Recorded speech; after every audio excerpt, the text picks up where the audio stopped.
बिस्मिल्लाहिर्रहमानिर्रहीम। अस्सलाम वालेकुम व्यूअर्स, आई एम टेक्निकल रज़ा। आज की वीडियो में हम यूज़ केस डायग्राम को डिटेल में डिस्कस करने लगे हैं। तो सबसे पहले देख लेते हैं कि यूज़ केस डायग्राम के बेसिक कंपोनेंट्स क्या होते हैं। तो सबसे पहला जो कंपोनेंट है वो है एक्टर।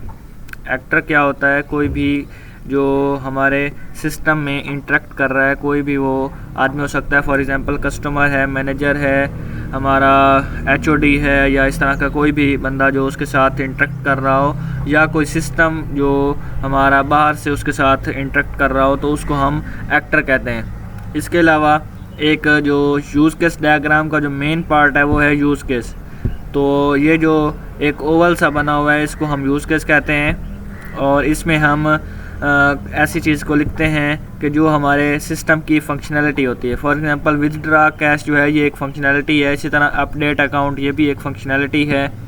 तो ये इस तरह से यूज़ केसेस होती हैं। इसके अलावा ये जो एक लाइन बनी हुई है इसको हम लिंक करने के लिए यूज़ करते हैं। और इसके अलावा ये जो एक एरो बना हुआ है ये स्टीरियोटाइप कहते हैं इस चीज़ को। और स्टीरियोटाइप को हम एक और एग्जांपल यहीं पर इसी एग्जांपल में देख रहे हैं। यहाँ पर फॉर एग्जांपल अगर मैं यहाँ पर लिख दूँ कोई डिस्काउंट है,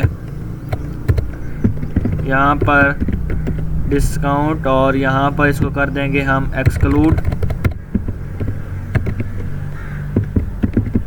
और इसमें हम कह देते हैं परचेज आइटम।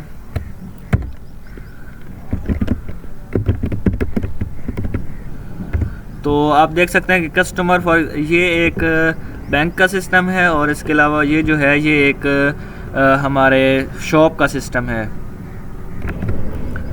तो ये हमारे पास दो एक बेसिक सा ये इसमें एक्टर है, ये उसके इंटरेक्शन कर रही है। यूज़ केस और एक्टर के दरमियान जो इंटरेक्शन के लिए यूज़ होता है वो एक लाइन होती है।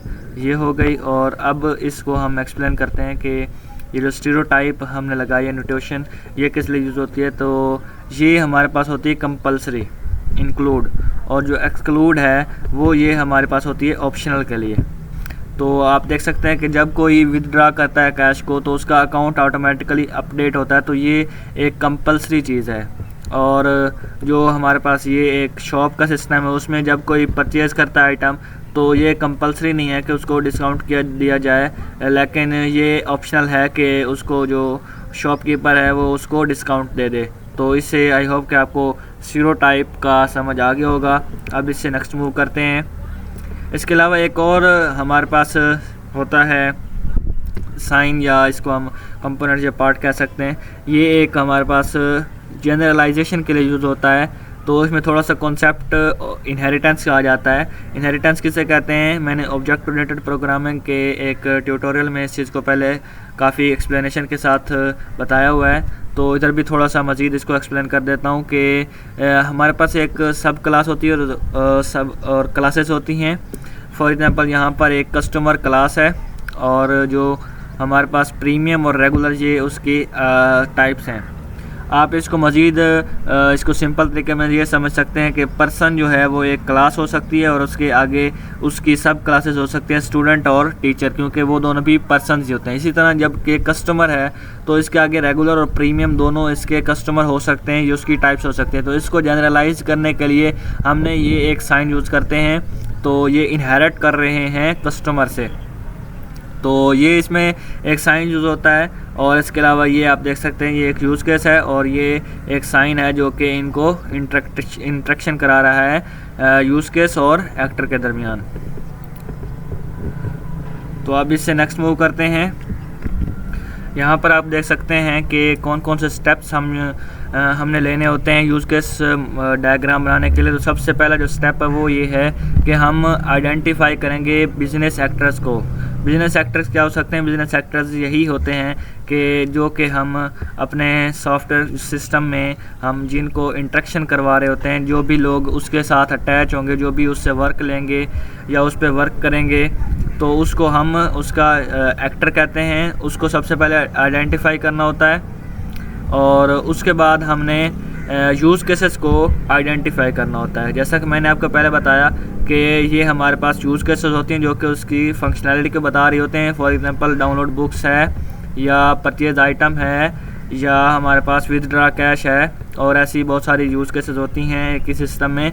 तो ये इनको हमने आइडेंटिफाई करना होता है। उसके बाद हम एक यूज़ केस डायग्राम बनाते हैं, और यूज़ केस डायग्राम में एक और चीज़ बताता चलूँ कि हम एक और रेक्टेंगल बनाते हैं जिसको हम मज़ीद अभी डिस्कस करने लगे हैं। मज़ीद एग्जांपल जब देखेंगे तो आपको समझ आ जाएगी। और इसके बाद हम इसको डॉक्यूमेंट करते हैं, इसको डॉक्यूमेंट बनाकर सेंड कर देते हैं। तो अब आप देख सकते हैं कि हमारे पास एक हॉस्पिटल सिस्टम का एक बेसिक सा यूज़ केस डायग्राम है, जिसमें हमारे पास दो हमारे पास एक्टर्स हैं, एक नर्स है और एक डॉक्टर है। अब इसमें एक यूज़ केस जो है वो है ऐड रिकॉर्ड, दूसरा है व्यू रिकॉर्ड, तीसरा है एडिट रिकॉर्ड, और चौथा है सेटअप कंसल्टेशन। और इसमें ये यूज़र के साथ, हमारे एक्टर के साथ, यूज़ केस के साथ जो इंट्रैक्शन कराने के लिए ये लाइंस लगाई गई हैं। और इसके अलावा ये हमारे पास एक सिस्टम को बाउंड कर रहा है कि ये हमारा सिस्टम है और ये लोग सिस्टम के बाहर हैं। मतलब कि ये यहाँ पर हमारा सॉफ्टवेयर है और ये हमारे जो पर्सन्स हैं वो यहाँ पर ये मौजूद हैं। और अब इसमें आप देख सकते हैं कि जो डॉक्टर है वो ऐड रिकॉर्ड कर सकता है, वो व्यू रिकॉर्ड कर सकता है, एडिट रिकॉर्ड कर सकता है, वो सेटअप कंसल्टेशन कर सकता है। जबकि जो नर्स है वो रिकॉर्ड देख सकती है और रिकॉर्ड को ऐड कर सकती है, जबकि वो एडिट रिकॉर्ड नहीं कर सकती और सेटअप कंसल्टेशन नहीं कर सकती। ये एक बेसिक सा एक यूज़ केस डायग्राम बनी हुई है। और इसके अलावा एक और मज़ीद आपको चीज़ बताता चलूँ कि जब हम ये एक यूज़ केस डायग्राम ना लेते हैं तो हमारा काम यहाँ पर ख़त्म नहीं हो जाता, बल्कि हम एक इलेबोरेटेड यूज़ केस डायग्राम बनाते हैं। इलेबोरेटेड यूज़ केस डायग्राम का मतलब क्या है कि हम उसमें जो भी हमने एक डायग्राम यूज़ केस की बनाई होती है हम उसको मज़ीद एक्सप्लेन करते हैं। एक एक चीज़ को, एक एक पॉइंट को हम डॉक्यूमेंट जो करते हैं, जो कि हमने स्टेप देखे कि जब हम एक डायग्राम को बना लेते हैं उसके बाद हम उसकी डॉक्यूमेंट करते हैं उसकी सारी चीज़ों को। तो उसकी हम आपको दिखाता हूँ कि किस तरीके से एक इलेबोरेटेड यूज़ केस डायग्राम होती है। तो ये आप देख सकते हैं कि ये एक यूज़ केस डायग्राम है एयर टिकट रिजर्वेशन सिस्टम की। इसमें कुछ ये थोड़ी सी बड़ी है, और जो बड़े बड़े सॉफ्टवेयर होते हैं उसकी तो इससे भी कहीं ज़्यादा बड़ी होती है, और कड़ी बहुत ज़्यादा कम्प्लेक्स भी होती है। तो अभी हम बेसिक सा पढ़ रहे हैं। तो इसमें आप देख सकते हैं कि एक एक्टर है पैसेंजर, एक है बुकिंग स्टाफ और एक है सिस्टम जो कि हमारा सॉफ्टवेयर है। वो भी हम इसको, मैं आपको बताया था कि एक इंट्रैक्शन के लिए हम उसको भी यूज़ कर सकते हैं, कोई एक्सटर्नल सिस्टम उसको हम यूज़ कर रहे हैं। और इसके अलावा ये एक एडमिनिस्ट्रेटर है जिसको हम एडमिन बोल रहे होते हैं। और अब हम इसमें यूज़ केसेस देख लेते हैं कि यहाँ पर यूज़ केसेस 6-8 यहाँ पर हमारे पास यूज़ केसेस हैं जिनमें मुख्तलिफ़ फंक्शनैलिटीज़ हैं। और इसके अलावा ये हमने इसमें इंक्लूड की है स्टीरियोटाइप्स। और इसके अलावा जो एडमिन है उसके पास इन चीज़ों का चार्ज है, जो सिस्टम है वो फ्लैश न्यूज़ और अपडेट्स शो करवा रहा है, और बुकिंग स्टाफ सीट की बुकिंग कंफर्म करता है, पैसेंजर फ़्लाइट सर्च करता है और विज़िट करता है या रिज़र्वेशन उसको बनाता है। और इसके अलावा से ये इस तरह से एक एयर टिकट रिज़र्वेशन सिस्टम बना हुआ है। तो आप इस चीज़ को तैयार कर लीजिएगा, ये पेपर के हवाले से काफ़ी इंपॉर्टेंट डायग्राम है। और इसके अलावा अब हम इलेबोरेटेड यूज़ केस डायग्राम की बात कर रहे हैं। तो आप इसको देख सकते हैं कि हमने एक एक यूज़ केस को उठाना है। फॉर एग्ज़ाम्पल ये देखें, ये हमारी फ़र्स्ट यूज़ केस डायग्राम थी, इसको हमने उठाया और इसका किसके साथ इंटरेक्शन हो रहा है, पैसेंजर जो हमारा एक्टर है उसके साथ हो रहा है। तो हमने इसको उठाया और यहाँ पर रखा, और इसके बाद हमने इसकी एक्सप्लेनेशन करनी है। अब एक्सप्लेनेशन किस तरह से करनी है कि हमने इसमें ये सारी चीज़ें बताने जिसको मैं अभी डिस्कस करने लगा हूँ। तो हमने उसका नाम लिखना है। अब इसका नाम क्या है, मेक रिज़र्वेशन इसका नाम है। उसके बाद हमने इसकी इम्प्लीमेंटेशन प्रायोरिटी लिखनी है कि हमने जो इसको इम्प्लीमेंट करना है उसकी प्रायोरिटी क्या होनी चाहिए। सबसे पहले हमने इसको करना है, ये क्रिटिकल है फंक्शनैलिटी के लिए, इसकी हम हाई फंक्शनैलिटी रखेंगे, हाई प्रायोरिटी देंगे। इसके बाद इसके एक्टर कौन से इस यूज़ केस, एक यूज़ केस पर एक से ज़्यादा एक्टर्स भी यूज़ कर सकते हैं, लेकिन हमारा एक ही यहाँ पर एक्टर है तो उसका एक्टर का नाम लिखेंगे पैसेंजर। इसके अलावा उसकी समरी लिखेंगे, पैसेंजर करता क्या है, पैसेंजर क्या करता है, पैसेंजर सर्च करता है और फ़्लाइट को बुक करता है।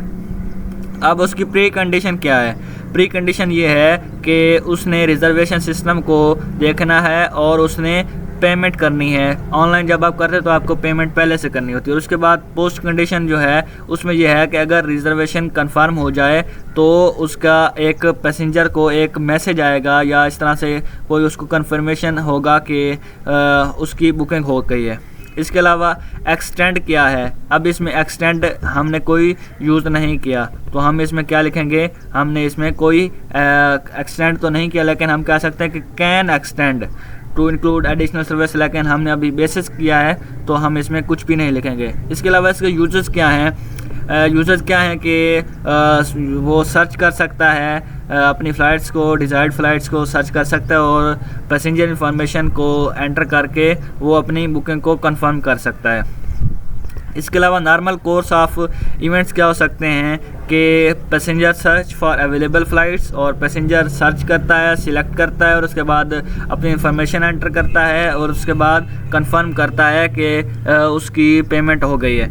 तो ये जो नॉर्मल के कोर्स ऑफ इवेंट्स है, इसका मतलब ये है कि एक पूरा मेथड हमने बताना है कि फर्स्ट स्टेप क्या होगा, दूसरा स्टेप क्या होगा, थर्ड क्या होगा और सो ऑन। इसके बाद है जी अल्टरनेटिव पाथ। अल्टरनेटिव पाथ क्या है कि अगर वो उन चीज़ों को उसको नहीं मिली तो फिर वो क्या करेगा। देखें यहाँ पर लिखा हुआ है, अगर वो उसको सूटेबल फ़्लाइट्स नहीं मिलती तो पैसेंजर क्या कर सकता है, अपना सर्च जो उसने सर्च लिखा होता है उसको चेंज कर सकता है जो कि उसने वहाँ पर सर्च लिखा होता है। इसके बाद है जी एक्सेप्शन, क्या उसमें एक्सेप्शन हो सकती है अगर वो जो सिस्टम है वो टेम्परेरी अनअवेलेबल हो, और जो हमारे पास ये हो सकता है, ये एक पॉसिबिलिटी है कि सिस्टम को इंटरनेट इशू हो या इस तरह का कुछ हो तो हमारा सिस्टम ना चल रहा हो। इसके बाद एजम्पशन क्या है कि जो हमारे पास ये भी वही बात हो गई, लेकिन जो एक्सेप्शन है वो सिस्टम के ज़्यादा रिलेटेड हो जाती है और जो एजम्पशन है वो पैसेंजर जो हमारा एक्टर है उसके ज़्यादा रिलेट हो जाती है। तो इस तरह से मैंने एक ही चीज़ को अभी डिस्कस किया है, तो आप इसको मज़ीद देख सकते हैं कि दूसरी जो हमारी यूज़ केस होगी उसमें क्या क्या चीज़ें हैं। दूसरी है हमारा विज़िट करता है, उसमें ऑनलाइन था, इसमें विज़िट कर रहा है। और जो तीसरी है इसमें क्या कर रहा है, वो सर्च कर रहा है, उसके हवाले से सारी चीज़ें, ये वाली जो चीज़ है ये सेम रहेगी हर यूज़ केस में। और हमने इन चीज़ों को डिस्कस करना है। इनमें अगर कोई चीज़, ये देखें यहाँ पर एक्सटेंड नन लिखा हुआ है क्योंकि इसमें कोई एक्सटेंड नहीं किया। और इसके अलावा आप सब देख सकते हैं कि ये चौथी हमारी जो यूज़ केस है उसको लिखा हुआ है। इसके बाद ये पाँचवीं यूज़ केस है सिस्टम डिस्प्ले फ्लैश न्यूज़ और अपडेट्स। और इसके अलावा ये एडमिन वाला जो हमारा था उसमें आ गया, वो फ़्लाइट शेड्यूल को मैनेज करता है। इसके अलावा ये सातवीं हमारी यूज़ केस है जिसमें एडमिन कैंसिल टिकट कर सकता है। और इसके अलावा ये हमारा आठवां यूज़ केस है जिसमें वो रिज़र्वेशन को मैनेज कर सकता है। तो इस तरह से अगर मैं इन सब चीज़ों को डिस्कस करने लग जाऊं तो हमारी वीडियो काफ़ी लेंथी हो जाएगी, जिसकी वजह से आप बोर हो जाएंगे। तो आपको बोर तो नहीं करना, हमने इसको एंजॉय करते हुए सॉफ्टवेयर इंजीनियरिंग के इस छोटे से कोर्स को कंप्लीट करना है और अपने कॉम्पिटिटिव एग्ज़ाम या यूनिवर्सिटी या कॉलेज के एग्ज़ाम को अच्छे नंबरों से पास करना है। तो इस तरीके से ये हमारी एक यूज़ केस है, ये काफ़ी इंपॉर्टेंट है, काफ़ी दफ़ा ये क्वेश्चन आ चुका है यूनिवर्सिटी एग्ज़ाम्स में। तो आपने इसको अच्छे तरीके से तैयार करना है। तो मिलते हैं नेक्स्ट वीडियो में, तब तक के लिए अल्लाह हाफिज़।